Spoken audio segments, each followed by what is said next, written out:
really easy to replace God's proper place as the focus of our attention and energy.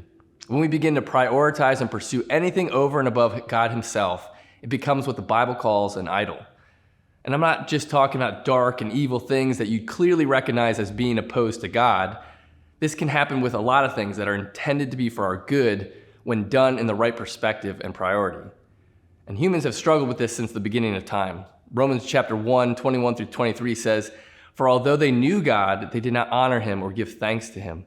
They exchanged the glory of the immortal God for images resembling mortal man."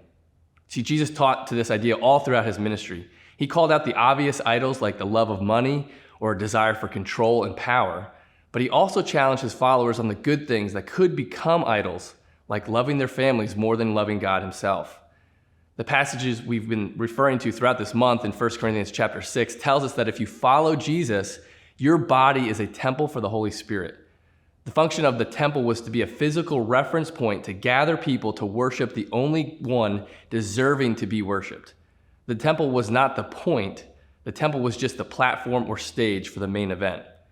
And it's so easy to get wrapped up in your workouts, eating habits, and how you feel about yourself that you begin to replace worship for God with your fitness efforts.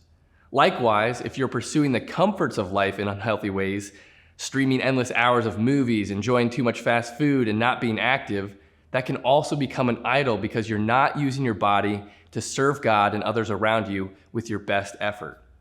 So don't make fitness or comfort become one of your idols. You are the temple. Your body is just the stage. So where are you at? Are you using your temple to point people to Jesus by the time, habits, and priorities that you have? Or are you pointing people back to you? Are you the temple or are you the idol?